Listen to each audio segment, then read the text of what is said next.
You can absolutely conquer whatever it is you choose to confront. In this show, we talk PTG, we listen and believe, we support and empower. Whether you have experienced domestic violence personally or not, someone you know has. Your circle of family, friends, acquaintances, 1 in 3 women and 1 in 4 men will experience domestic violence at some point in their life. Physical abuse is only one of the many forms of domestic violence. Survivors also report experience of verbal, emotional, spiritual, sexual, financial, electronic, and so much more. Domestic violence does not discriminate. It can leave you traumatized and devastated, mentally, emotionally, financially. You can find yourself homeless, jobless, helpless.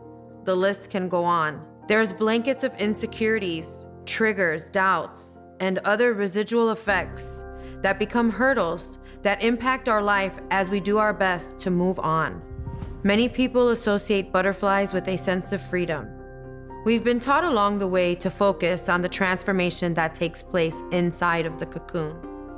I invite you to take a moment to conceptualize all the odds the caterpillar was up against and needed to defeat in order to get to a safe place, to build its cocoon and actually experience the transformation.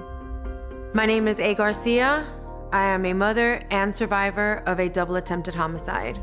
Now, I'm dedicating my life to take yours to the next level by experiencing post-traumatic growth to begin a new chapter in your life. Let's get started on this journey together. Confronting Domestic Violence is a 501c3. All contributions, volunteers, and sponsorships are welcomed. It takes a community to make a difference. Nobody should suffer alone. Please scan the QR code. Garcia here, and thank you for tuning in. What we cover here is not intended to ignite any triggers. For what you want to conquer, you must confront. So, welcome to Confronting Domestic Violence. Today, I have an awesome guest that's going to share her story, her perspectives, her wounds to wisdom. Thank you so much for being here, Pip. Welcome to Confronting Domestic Violence. Thank you so much. I feel really privileged to be able to speak to you today. Oh my gosh, the honor is all mine. Are you kidding? I was like, I need to talk to this woman. There is a lot to talk about. Oh my gosh, there's so much to talk about. We had a brief conversation backstage and was like, this is too hot. Let's get in. So here we are. Anywhere you're willing to start, we can take it from there. Yeah, I guess I'd love to be able to start right at the beginning, but just to let you know where I've ended up so that people don't feel too disheartened. I'm now actually educating our police forces in Australia about domestic violence, especially the stuff that goes online, which has been really interesting progression because I feel like I've come full circle. I was first introduced to domestic violence when I was 19 years old. So that's nearly 30 years ago, when it wasn't really a thing, especially here in Australia. It was a bit of a family matter or a private matter. And I was a police officer. So I would walk in at 19 into the homes of people, and reflectively, I'm quite privileged to be able to do that because not everybody can do that.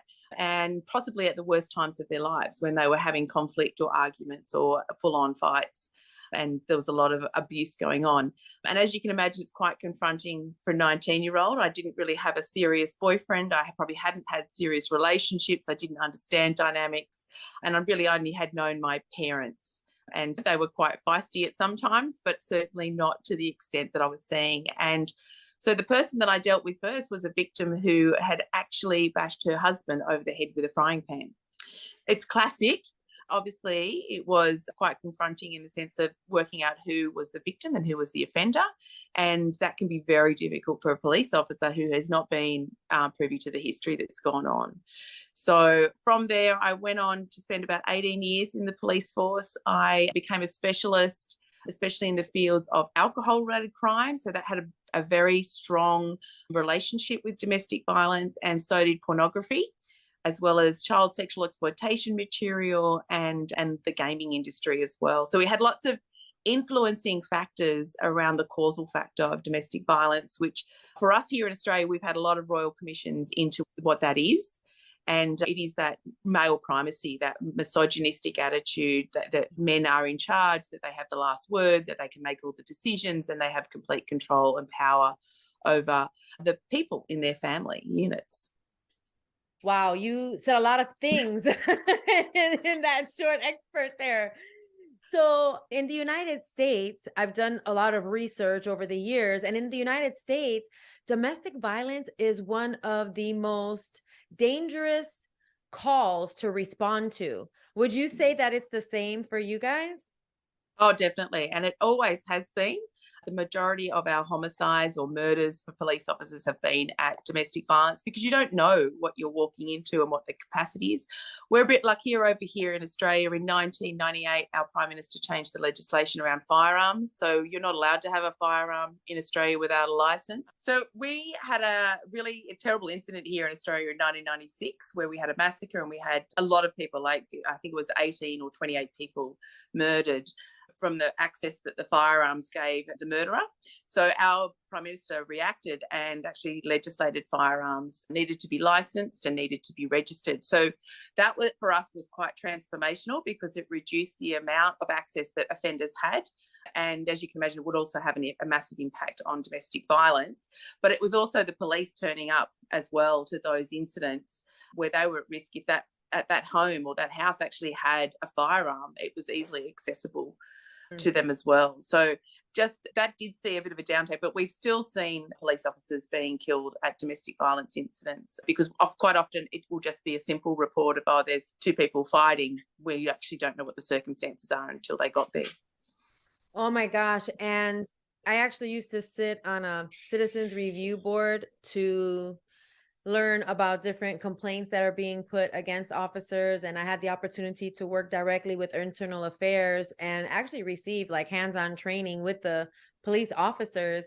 And I would do ride-alongs. And there was a couple times where it was a DV situation. And because I was a civilian, not a trained officer, they were like, yeah, we're going to dispatch somebody else.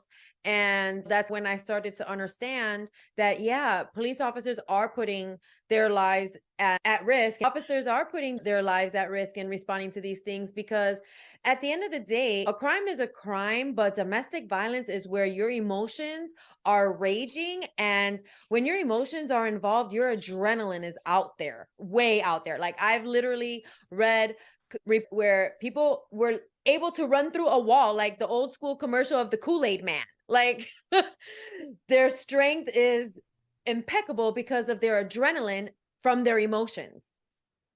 And I must admit, I've been on the receiving end of that a few times too. So police do get in the way when there's domestic violence or there's so much fear around what the outcome might be. I've been thrown up against door jams and tackled and pushed over and thrown over furniture. So we do experience all of that sort of stuff when you're trying to work out what the situation is. So it really is a little bit about emotional regulation and maintaining yourself when you actually turn up to do the job. And I'm like, well, how many seconds do you have to assess the situation? 3 seconds, maybe? Yeah, maybe 3 seconds. Yeah. Maybe, right. Yeah. And have you ever walked in where two people were holding a firearm and you had to figure out which one was the actual offender? No, I can say that, but I'm sure my colleagues have. And I think that's for them. It's whether there's a firearm or a knife. A knife is just as deadly. Having to confront that situation is not something that probably anybody has to do other than police. Then you'd be pretty unlucky if you were called into a situation like that. So let's talk a little bit about resources for victims. I've done a lot of research and I think I have quite a bit from like each country, I believe, because I've done a lot of research. But Australia is not really known for domestic violence. It doesn't seem or appear to be a huge issue. I do know that the United Nations has come together and they are talking about corporations becoming a little more, I don't want to say a little more resourceful, providing mitigative responses and different programs. And I know that domestic violence is an issue worldwide, has definitely gone up, skyrocketed since COVID-19. But I'm seeing a lot of the United Nations coming together to talk specifically about domestic violence in the workplace. Have you had any exposure or experience in that arena? I have, and I definitely don't think that there is any boundaries anymore between home and the workplace. I think that has definitely diminished over time. Like once upon a time, it'd be like leave it at work or leave it at home sort of stuff. But in the research that I've done and the interviews that I've had with people who go into these workplaces, we know that, especially in Australia, we've got billions of dollars being wasted every year in the workplace on misuse of resources at the workplace. So whether it's they're using phones or computers, or it's productivity time, it's sick leave, it's whatever that sort of cost is, that is being borne by the workplace. So you can imagine if you've got 50% of the population in your workplace as women, and you've got 1 in 2 women experience some form of domestic violence, it only goes to show you that nearly half, if you add the men in that as well, half of your workplace population is being incapacitated in some way because of domestic violence. And quite often, from my experience dealing with victims and having experienced it myself, it does take time to resolve conflict in your home, whether it's with your kids or whether it's with your partner. And that impacts, like if that's happening on a Sunday night and you've got to turn up to work the next day, that's productivity is down, concentration and focus. We know that 1 in 3 accidents in work cover claims have actually they've either had an argument or there's been some sort of abuse going on in the family home before that has happened. So Okay. the research I'm sorry. is there. You said something that I'm like, oh my gosh. Did you just say claims? Insurance claims? Yeah. So workplace injury claims. Okay. So we have OSHA. So that's a workplace safety. That's like the OSHA is the Occupational Safety and Health Organization, and they make sure that it's a safe workspace for you. And I am really trying hard to incorporate domestic violence into what is mandated already through OSHA called the Workplace Violence Policy. My research shows that more than 50% of workplace violence is domestic violence spillover. What good is a policy if there's not a program? And I've asked the questions. So if domestic violence comes into the workplace and somebody gets hurt, to include a co-worker, an innocent bystander, would that be an insurance claim that's put in? I cannot get a straight answer. I don't know. And you're saying that Australia does have that.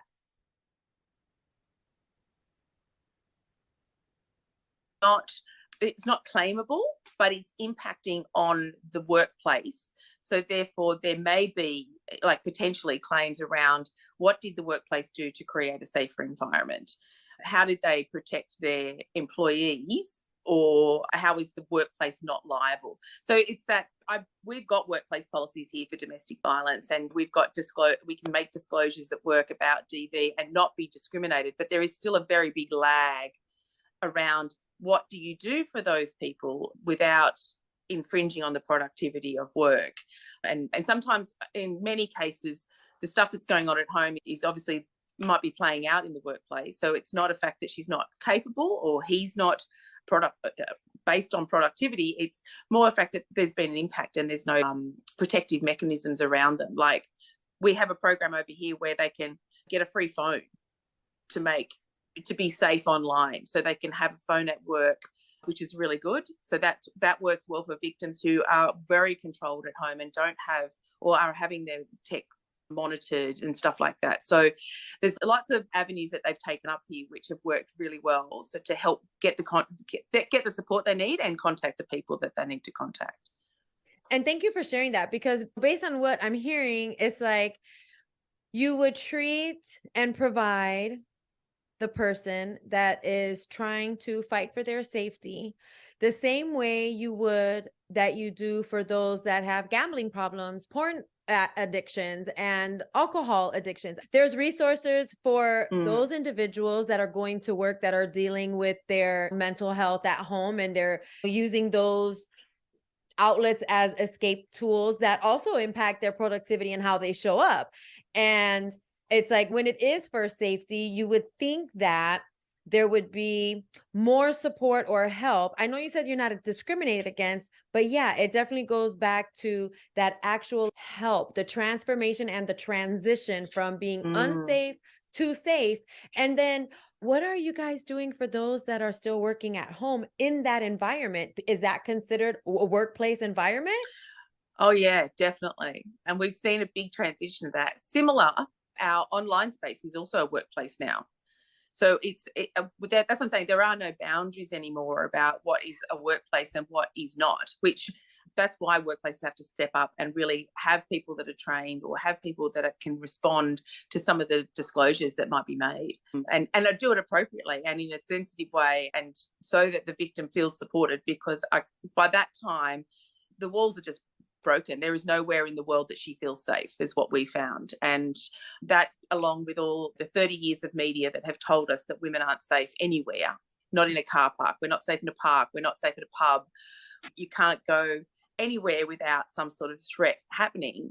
Women have also got this as well, that they're not safe at home. It's Yeah. hard for them to believe that there would be a safe place for them to go.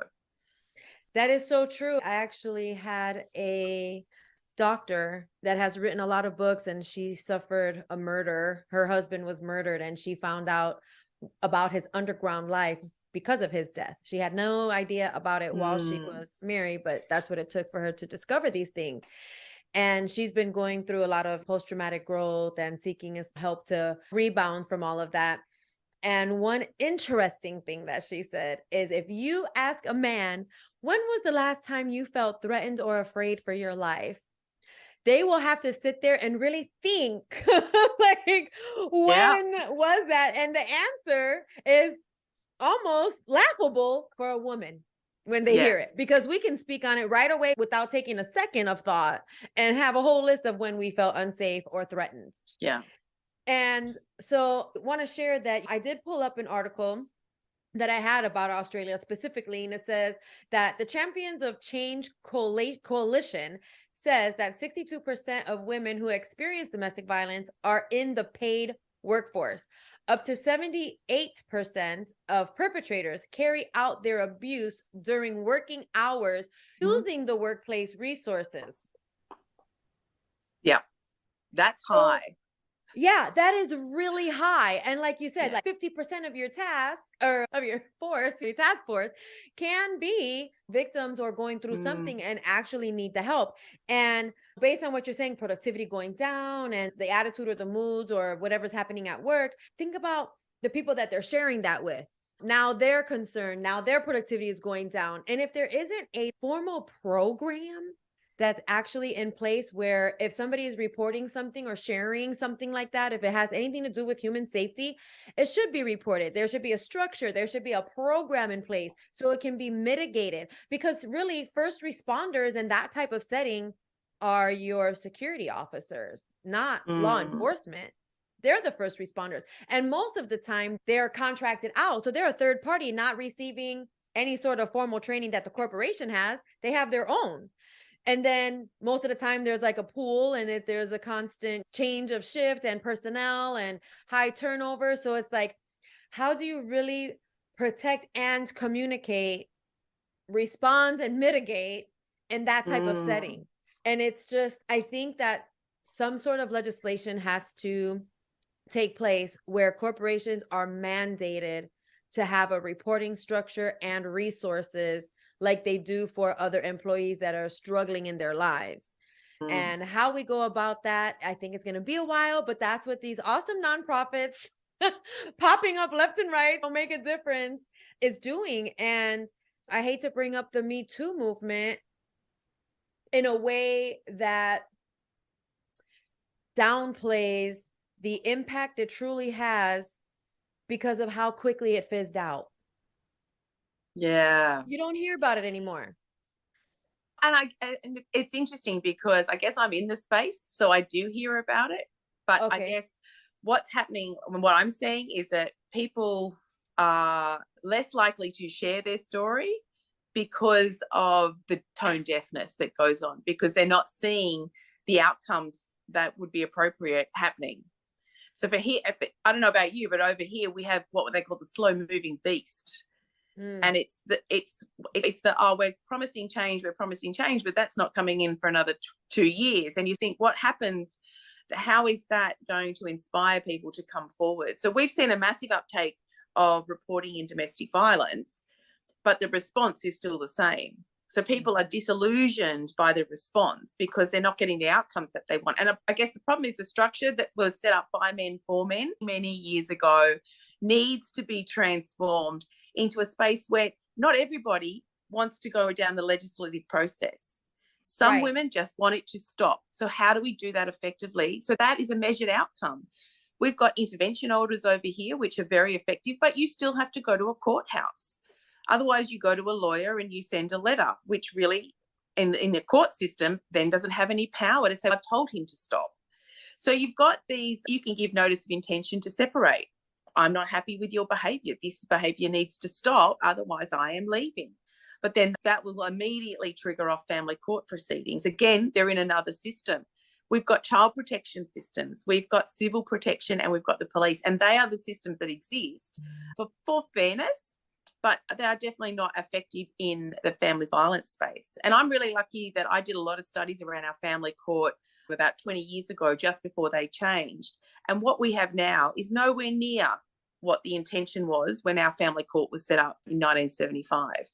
It's just gone completely off whack, and it's trying to bring in relationships between two warring parents or two partners who are no longer getting along, and that is the focus rather than the actual children and their safety. So we have lots of flaws going on, and it's one of those things where you go, if we had a big piece of land where we could build a new arena, I think we would do much better building it rather than trying to fix it.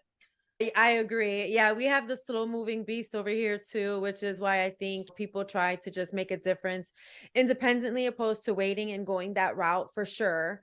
And the other thing too, since COVID-19 is resources have become a bit more scarce because so much funding went to COVID-19, everything. And is there the space to provide safety? Are those programs still in existence? Because what was there 2 years ago may not be there today. And it becomes this domino effect of this phone call, and you make this phone call and they give you another phone number, and then you call that number and they just give you another number, and it becomes this like referral, but you spend days and weeks, months, sometimes calling and not getting what you need. And by the time you finally do reach somebody, your circumstances had changed. So your needs are now different. And it's like, I'm looking at how to like actually have a full on transitional, like second chance opportunity for folks. The mission of Confronting Domestic Violence is relocating real-time victims and their children to a safe space if they don't have the means to get there, but at least have a space to go to. And that doesn't mean that they're not going to return, because that's sometimes the cycle. But I would like to partner with folks and have different type of interventions, different type of counseling, different types of coaching that's available to prevent that, because that is a vicious cycle. And what you said earlier about the gun law, guns don't kill people, people kill people. And same thing with misogyny, same thing with hatred, same thing with all of that, that authoritative thought process of feeling superior. It is generational. It has been condoned. It has been okay. In the early 1900s, 1920, this was when it was first being brought up. It wasn't until the 60s and 70s that it actually became like a human rights issue. And it hasn't been that impactful since then. And yet we're still dealing with it on such high levels in all areas. Yeah. And a lot of it now it's not overt, it's the covert misogyny. That's just the way it is belief. It's the way that we try to challenge it. So I'm very big on words and language and trying to help women understand that's just what it is. And they'll go, no, that's not what it is. This is exactly what's holding you back. And if you could see your life through my eyes and the potential that you have, you would be better off. But it's like you said, it's very difficult for them to see themselves as anything but they are now. I think coaching is probably a transformational place that people need to go, because the trauma counselling, it's great to really work out what those patterns are and understand what abuse looks like and what it feels like. But I think most of us know that it's uncomfortable. It's just that we've allowed our tolerance levels to be raised. Every time it happens, we go, oh, and that reinforces that behavior is okay. So I talk about these thresholds all the time with women who are victims of domestic violence. I go, would you allow your friend to tolerate that? Would you tolerate that if that was happening to your friend? No, you wouldn't. But why are you doing it? And we know that it's complex. We know there's children, there's money. But I think pushing women into financial independence education, understanding that they have legislative rights around their children, being the good parent, and just regulating themselves first is the steps to that growth period where they get to go in and then design the life they had. Because even myself, I fell into the default of this is just how it is with parenting. I am the default parent as a mum. I'm the one that knows where the socks are. I'm the one that knows where the sticky tape is. And you end up just doing it because it's easier. And I call it weaponized incompetence by men.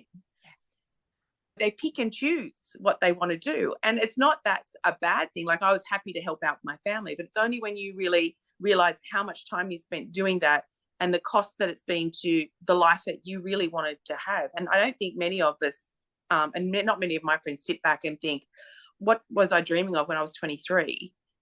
Am I living the life that I was supposed to be living at 23? And you think you are, but you don't. It's so slow and it's so coercive that you end up just finding yourself in this mess, and then trying to get out of it is like trying to pull spaghetti apart from a bowl. You literally have to pull one strand at a time and go, oh, that's not what I want. That's not what I want. I don't want that. And then you end up being a completely different person who is probably not compatible with the partner that you're with.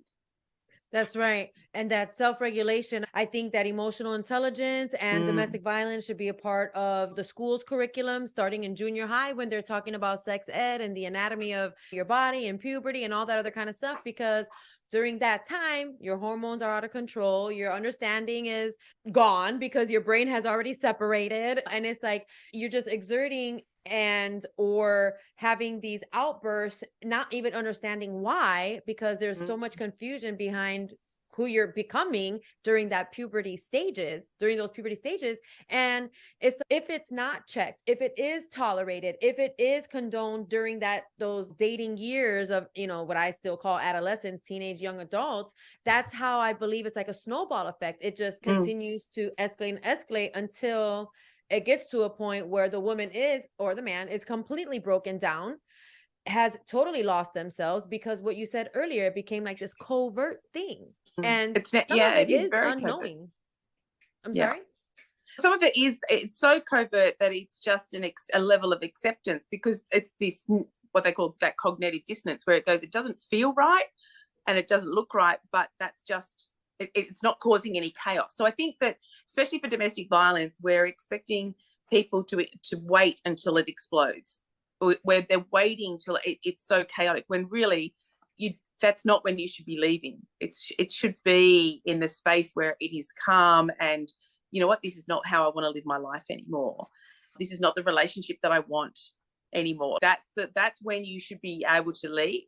And I think that the explosions that we see on the TV, the violence that we see, is just being replicated because that's what women are waiting for until they can leave. It gives them an excuse to leave. And probably men as well. It's that excuse, but whereas I know my tolerance is cheating is a thing. I go, betrayal trauma is a real thing for women.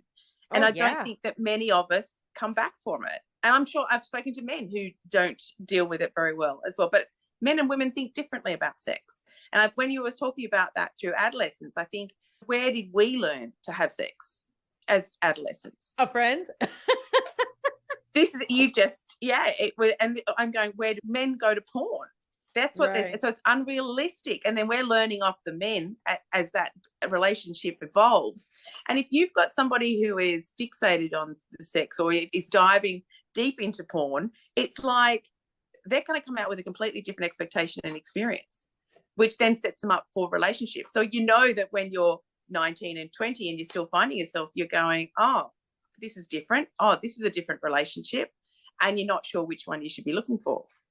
Yeah. And emotions. As soon as you feel these butterflies and you're like, oh my gosh, he loves me, I think I'm falling in love. It's the first feeling of that, and you want it so bad because it's an idea that you have in your head, but you don't understand or really realize all the things that come with it. And when you are blinded by love, your logic is gone. And so when Yeah. you're saying to, somebody, would you let your friend go through that? But that person may not even realize that they lost themselves and that their boundaries are gone, unless, like you said, it got to the point where they're doubting who they are as a person, or something explodes to the point where they have no choice but to leave. So yeah, how can we bring knowledge and understanding so that they can intercept it before it gets to that point, and have Yeah. the courage and confidence within themselves? Because after going through such devastation, that, that emotional trauma, it's like trusting again. How do you trust Mm-hmm. again? And based on my personal research and the coaching that I've gone through, Be Your Incredible Self is a great coaching platform, by the way.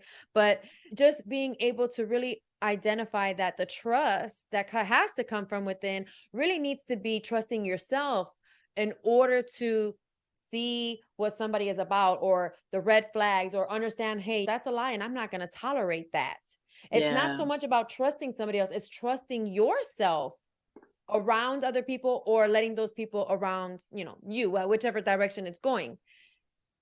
I agree with you 100%. I think that was my biggest lesson. I hit my 40s and I worked out that I was feeling, again, I'd been through PTSD and I'd done the recovery work, but trusting yourself is probably one of the hardest things. And also then having the confidence to trust others and just deal, and have the confidence to be able to deal with other people when they let you down, or when they disappoint you, or when they shock you, or whatever it is. Because I think that's where we become so protective of ourselves, going, I don't want to go through that again, so I'll just push everybody away. Anger was my best friend for a very long time, and it worked well. It saved me in a lot of spaces, but it was also quite destructive, because you become angry at yourself. You don't like yourself. You don't like who you are. But I think for me, I wanted to share with you that one of the realizations I came through when I went through my coaching with my coach about where my life wanted to be, was that I didn't really, I guess when I was younger, I liked people because they liked me. And I felt I was brought up to feel lucky if somebody chose to be with me. And when you get into those relationships where you're only going out with them because they like you, and not really reflective and going, do I like this person? Did they align with my values? Do I really want to be here? I bent out of shape to make it work. Mm-hmm. And that's where I lost myself. In my late 20s, I went, I have to be somebody else in order to be with this person. And it wasn't that I was lacking in confidence or an ability to make a decision. Here I was making life and death decisions in the police. But I think it just, as a young girl, you're not given those skills to go, who do I really want to be with? So I'm envious of these young girls now. They're just like, no, I don't think so. No, go away. You don't meet the criteria.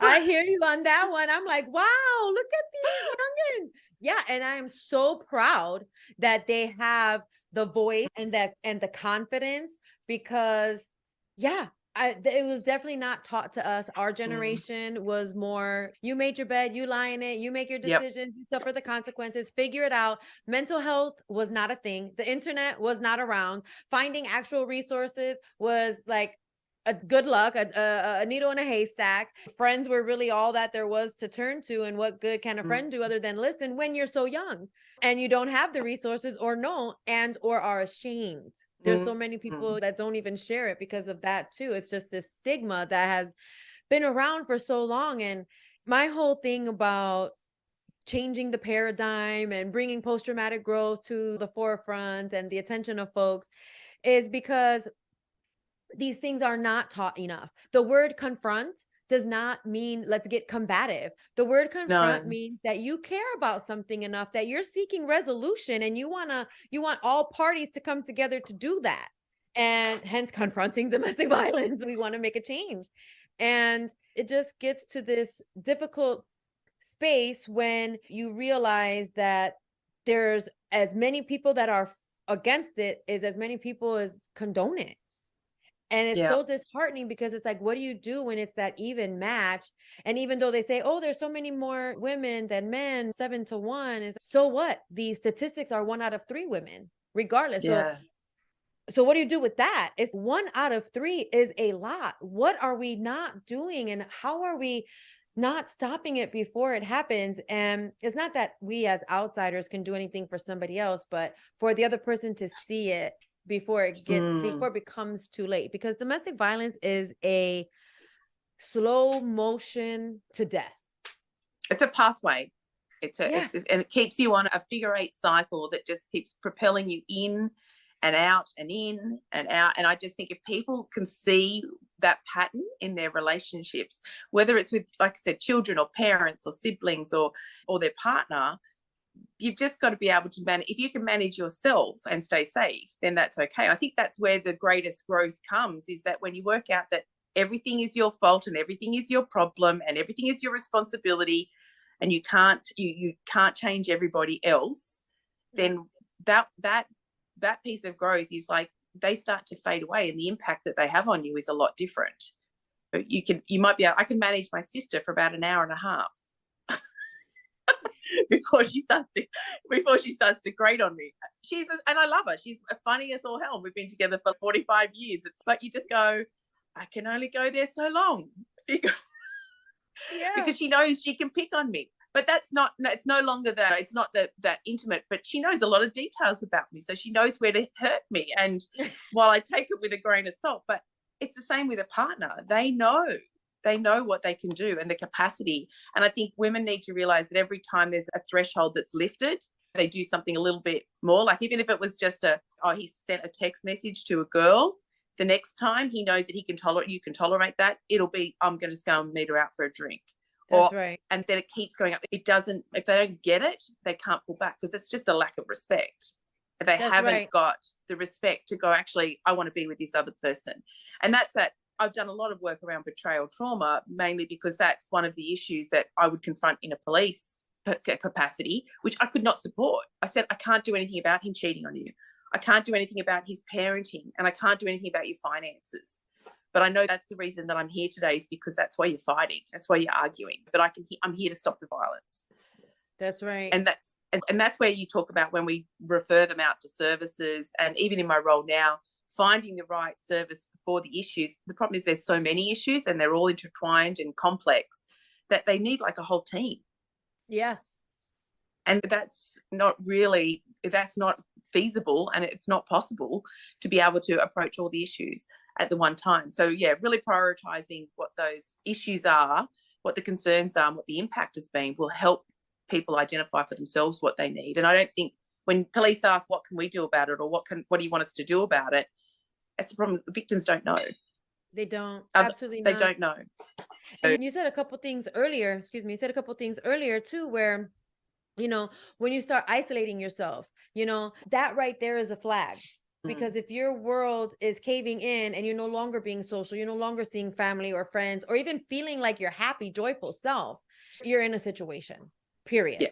Yeah. So those are some of the things too. And then also, like, for me personally, I went through extreme independence. I didn't want to rely on anybody. It was me. I had to do it. Like you were saying earlier, it's like enabling, right? But those are natural trauma-driven responses. And we don't realize that it's also self-sabotaging. Yeah. And what you also brought up as it relates to that, what can we do, and what those longer term effects are that carry on, because when you're in a situation for so long, your brain has been trained in this negative demeanor. And yes, it does take a team. And if somebody can be trained or coached well enough to be committed to actually going through a transformation, it is consistency across the board. And the only person you have control over is yourself. So if you really want it, and you have somebody that has the tools and they're teaching you the techniques, how to apply those tools, you have to do it. You have to do it. Just like if you had to be the one to pack your stuff and go, you have to be the one to confront yourself in the mirror, talk to yourself like you would talk to your best friend, harsh, with love, embracing, non-biased, supportive, and then apply what you need to apply, because to retrain your brain, you have to be consistent.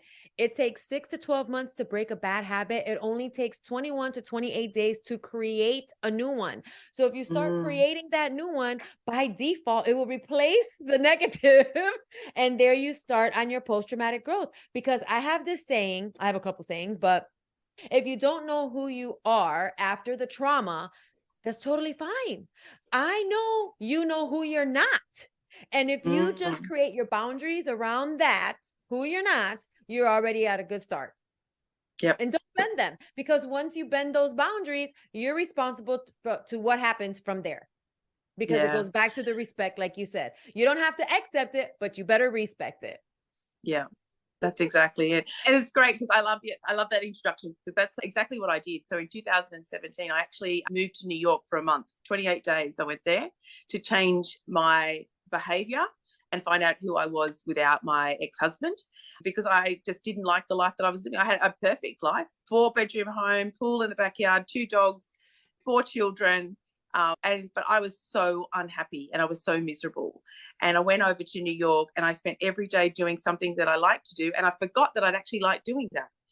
Like you start to, what did I like to do? I like to go to museums and I like to go to Broadway. And so I just took my 3 children with me, because I obviously still mumming around at that time.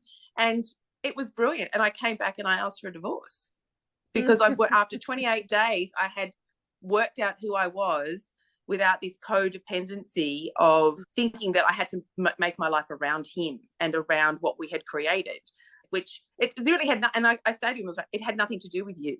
It wasn't about you. It was just about me. It wasn't the life that I wanted. And that's why I was so miserable.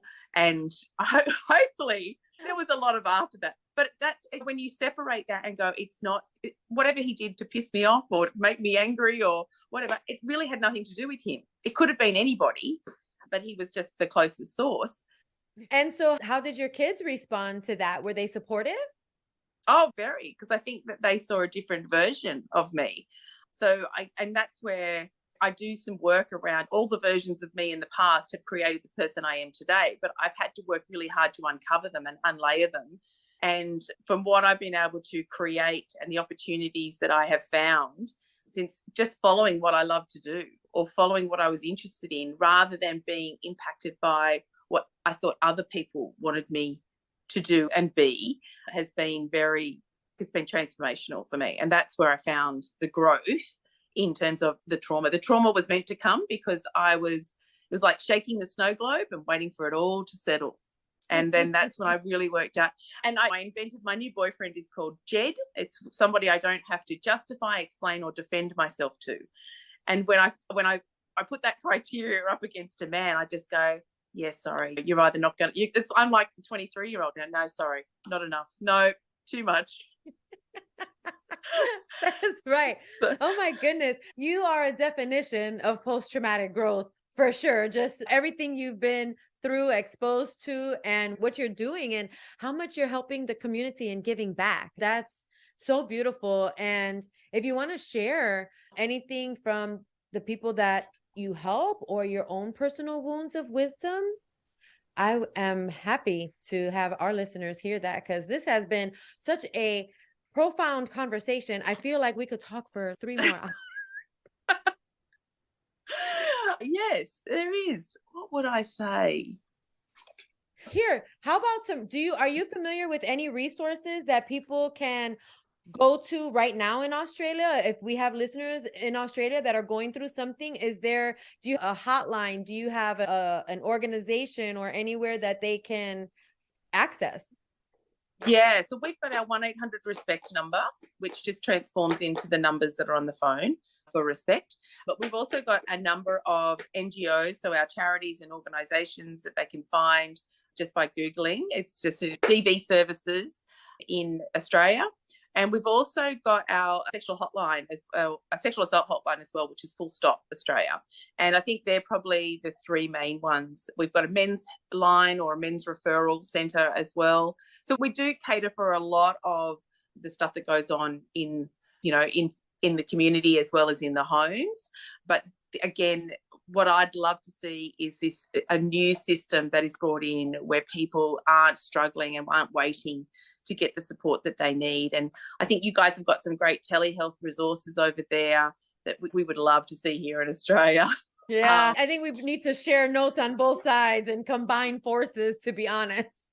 Yeah, and just we're over here, we've only got 7 states. In every state it's a little bit different. So I'd like to see more of a national approach to communities and family and child protection. I think that is just imperative to make sure that the education is there, the interventions are there, and the recovery. We've just had our national plan for domestic violence come out, and it really focuses on the recovery and healing, which I think will stop people from staying in the trauma. Like, it'll really open up those opportunities to really focus on what they want to become and what they want to make the rest of their life like. We've even got a brand new hospital down in the South Coast, Borough Health, and it's a post-traumatic stress clinic for women who have gone through DV. And that's how specialised it is.